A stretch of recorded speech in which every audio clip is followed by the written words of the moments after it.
বরং মা বাবার দোয়া তোর উপরে বেড়ে যাবে।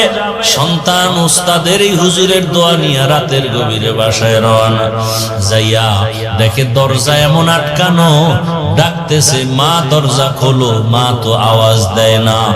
মা শুনতেছে আওয়াজ দেয় না, ওদিকে বাবা বেহুশ অবস্থায় বিছানায় পড়ে আছে। এমন এক হালাত, সন্তান এক পর্যায়ে কয় মা আমি তওবার নিয়ত করে আসছি, আর বেয়াদবি করব না, আমার একটু পাও ধইরা ক্ষমা নেওয়ার সুযোগ দাও, আমি আর কোনোদিন বেয়াদবি করব না। মা এক পর্যায়ে সন্তানের কান্না সহ্য করতে না পারিয়া, যত কিছু হোক না কেন সন্তানের কান্না মা সইতে পারে না, বাবা সইতে পারে না।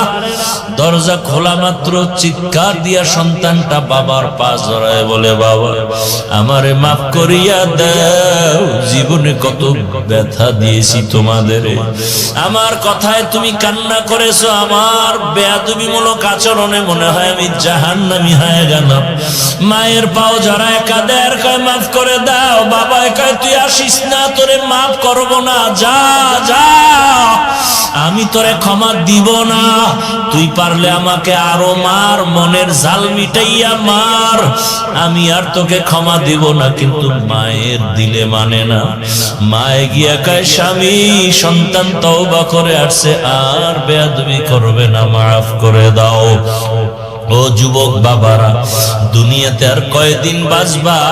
আজকে এখানে বয়ান শুনতেছো, আগামীকাল ঘুমের থেকে উঠার সময় হঠাৎ আল্লাহ না করুন যদি অসুস্থ হইয়াই যাও, মা ডাকবে, দেখবে তুমি আর জবাব দাও না। কত সন্তানের এমন পরিণাম ফল না জানি হয়, সন্তান এমন ভাবে দুনিয়াতে